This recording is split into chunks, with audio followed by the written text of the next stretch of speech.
12 shots, 2 clips. I'm 24 deep with the burner and the whips and the mark through your fit. Alright, so I'm going to go over this tutorial. This is going to be how to mix rap vocals. So I think there's going to be a lot of good information in this one. I'm going to put my timer on the clock. I'm going to start it. We're going to take a look at the session here. So first off, I have the... Where's my mouse? Here it is. So first off, I have the stereo instrumental, the 2-track. I lowered it by minus 12.5 decibels. I usually get my beat sitting around minus 18 with the kick drum. So where's the kick drum? So yeah, you can see right there, anywhere between minus 12 and minus 18 on the meters is going to be ideal. That way you just have enough room to fit the vocals that you're recording in. So that's the first thing I did to the beat. On the chorus right here, I have 4 vocal stacks. Now, the whole point of stacking the vocal is to create a stereo image. You're going to have a center vocal, a left, and a right, and you want to be able to create, like I said, a large sounding vocal so that it fits into the beat, so the beat doesn't overpower it. So the way that I do it is I have one center vocal, I have one left and one right, and then I have another one centered. So if I want to use parallel compression or any EQ, creative EQ effect or distortion, I can do that. But that's all I do. Now, you're probably going to wonder why I don't have any other plugins on that. And it's simply because I did not need them.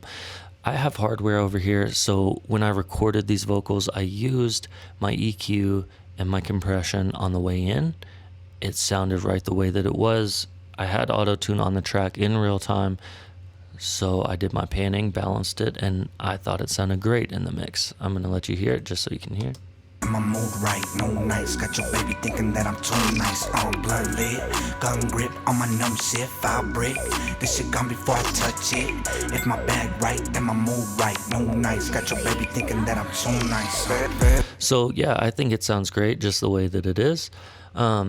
If you don't have hardware, like for EQ or compression, just add in the plugin. It would be auto-tune. I would have a compressor right there inserted and then a EQ inserted right there. Let's move over to the verse. We are right down here. I'm so nice. Bears in my house, someone saying that I shot him. Handing out of lanes, guess I made me a problem. They don't want to see me win, I might have to go and flip it on them. There's a lot of cool things that I did in this verse. The first thing, we'll go to the basics. I used a de-esser on there, and I just got a little bit of that sibilance out. It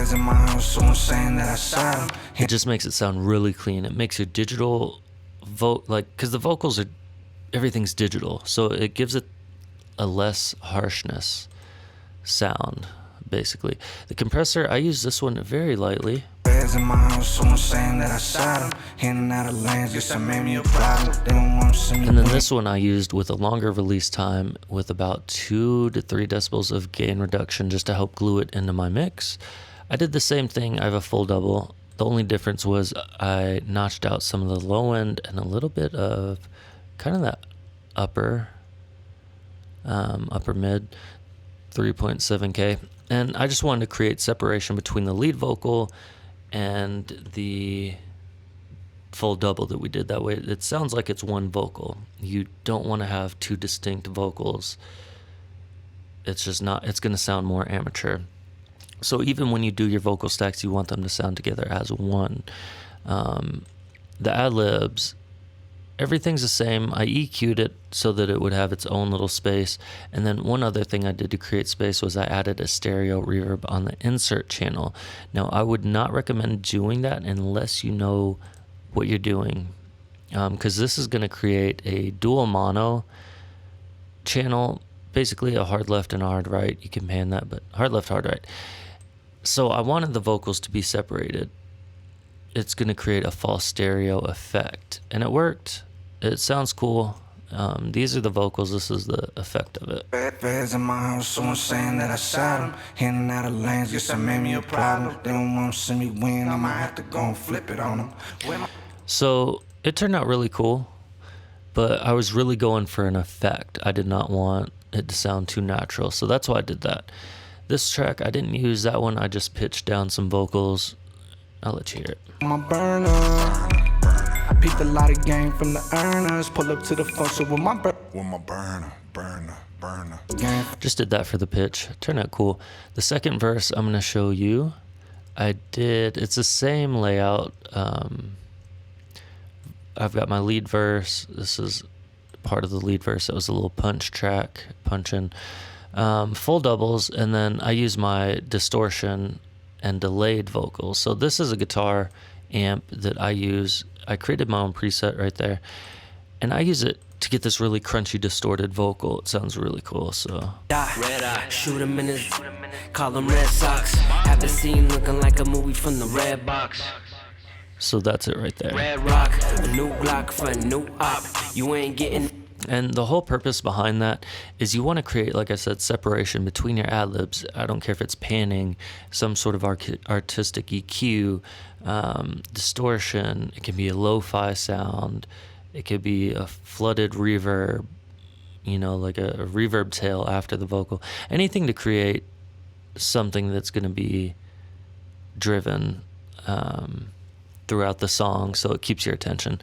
That's what that is right there. I had a lot of fun doing that. Last but not least, I'm going to show you Ozone 9. So I pretty much just use that for mastering. I use it to glue everything together, and I think it does a wonderful job. I have quite a few modules. The Vintage Tape Machine, I'm using that to just glue the mix together. You're going to want to study this module and know how it works. Try out some presets, dialed in. And like I said, once you study that module, you're going to have a good understanding of what you're doing with it. EQ, this is on a 4 decibel spectrum, so it looks crazy, but this is only 3 decibels boost at the low end, and then just a little bit of a mid boost and a high cut. Dynamics, this is it's a multi-band compressor that I've set up, but it's a parallel compression type of deal that I've got set up. So this one's only set to 50%. As far as the compression, you're getting half of the original signal mixed with half of the process signal. This one I've set to 100. So it's fun. You don't need it, but it definitely does work. So if you listen to the verse, you can see. 12 shots, 2 clicks. I'm 24 deep with the burner and the whips and the mark through your fit. Go get a lick. So you can see all the different ranges of compression throughout that spectrum. Multiband compression is extremely powerful. Not a lot of people take the time to get the knowledge that it takes to use it correctly. So I would highly recommend studying multiband compression. It's going to take your mixes to the next level. The dynamic EQ, I just let the AI with Ozone. It finds resonating frequencies, notches them out, gets you a much cleaner mix. Harmonic exciter, that's going to give it an analog feel, create some healthy distortion. Match EQ, it's a corrective EQ. And once again, the AI just kind of analyzes a reference track, applies it to your track. I have mine set to, if I get out of the way here, 10%. So just a little corrective EQ. This one, I notched out a little bit of that low end to create separation in the mix. The stereo imager, a little bit of widening on the high end and the kind of, I don't know if I would say mid-range, but yeah, mid-range. Narrowed out some of that low end, and then the maximizer, a ceiling of -1, a threshold of -13.1. So if you remember, the first thing I do is lower the beat by 12.5. So basically, if my levels are all coming in, the beat's at -18, my vocals around -17, -18. By the time you apply that, you need to boost the level up. So this is a limiter, a maximizer specifically, and that -13.1, that's just saying I'm raising my volume back up by -13.1 decibels. The ceiling of -1 gives me healthy compression. If you look at the kick drum, 12 shots, 2 clicks. I'm 24 deep with the burner and the whips and the mark through your fit. Go get a lick. I got it. So every time the kick drum hits, I'm getting a little bit of compression. It's making the mix louder and also gluing it together. So the whole purpose of This is to show you that it does not take a lot of processing. You don't need a lot of plugins. You just have to be effective, and you have to know what you're trying to achieve, and you're working with the artist to achieve their desired results. So just be aware of all that. You can get a really great sounding mix with just a little bit. My time is up on here, so I'm going to hop off. I'm going to do a few more tutorials. Hopefully this helps someone who's mixing rap vocals. I'm going to do another one with female pop vocals, mixing full instrumental with vocals, and just an overall mixing and mastering. So hopefully you enjoyed it. If you have any questions, feel free and let me know.